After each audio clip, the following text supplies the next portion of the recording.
कहानी की शुरुआत होती है एक खूबसूरत सी आइलैंड से। नाम था सोनालैंड। जितना प्यारा नाम उतनी ही चमक थी उस जगह में। यहाँ के पेड़ों से जैसे सोना टपकता हो और हवा भी सोने की खुशबू से महकती हो। और इस सपनों के सोनालैंड में रहता था राइस्टार। राइस्टार को सोने से इतना प्यार था कि उसने सोना नाम की लड़की से ही शादी कर ली। और राइस्टार अपनी बीवी से बेपनाह मोहब्बत करता था।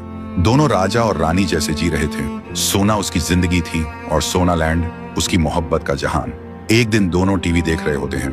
तभी राइस्टार की वाइफ के फोन पे मम्मी का कॉल आता है और बोलता है, बेटा जल्दी आजा, मेरी तबीयत बहुत खराब है, कहीं ऐसा ना हो कि तू मुझे जिंदा ना देख पाए। वाइफ घबरा जाती है और बोलती है, राइस्टार प्लीज मुझे एयरपोर्ट छोड़ो, अभी मम्मी के पास जाना पड़ेगा। राइस्टार बोलता है, चलो, और दोनों निकल जाते हैं। और एयरपोर्ट पहुंचते ही राइस्टार अपनी वाइफ से बोलता है, अच्छे से जाना, मैं सोनालैंड को अकेला नहीं छोड़ सकता। उनकी वाइफ बोलती है, ठीक है, लेकिन तुम भी अपना ख्याल रखना, मैं जल्दी वापस आ जाऊंगी। सब कुछ सही चल रहा था, लेकिन किस्मत को तो कुछ और ही मंजूर था। उधर दुनिया का दूसरा सबसे अमीर आदमी, नाम था वाइट 444, लेकिन वो अमीर बना था लोगों के खून से। एक दरिंदा जो अमीरों को लूटता, जमीन छीन लेता और उनके सपनों को राख बना देता। और अब उसका अगला निशाना था सोनालैंड का सोना। तभी उसका एक आदमी आके बोलता है, बॉस, राइस्टार आइलैंड पे नहीं है। वाइट 444 के चेहरे पे शैतानी स्माइल आती है। तब तो ये सोनालैंड अब मेरा बनेगा।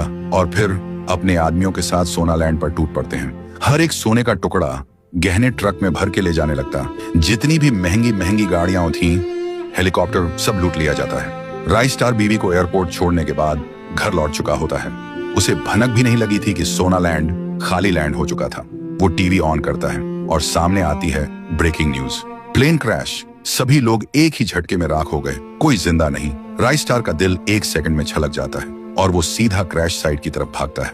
वो क्रैश साइट पे पहुंचता है। सब कुछ जला हुआ, सब कुछ खत्म, एक भी इंसान जिंदा नहीं था, सब राख बन चुका था। राइस्टार टूट जाता है, जोर जोर से चीख कर रोता है, जैसे उसकी दुनिया उसी राख के साथ जल गई हो। फिर थका हारा, आंखों में आंसुओं का समुंदर लिए राइस्टार वापस लौटने लगता है। रास्ते में कुछ लोग प्लेन क्रैश की बातें कर रहे होते हैं। वो चुपचाप पीछे खड़ा होता है, लेकिन तभी एक आदमी कुछ ऐसा कह जाता है जो राइस्टार के होश उड़ा देता है। उसका दिल एक बार फिर से थम जाता है और आंखों के सामने अंधेरा छा जाता है। तो दोस्तों, आखिर ऐसी कौन सी बात थी जो राइस्टार की टूटी हुई दुनिया को और भी चूरा चूरा कर गई? दूसरा हिस्सा चाहिए तो कमेंट्स में आग लगा दो।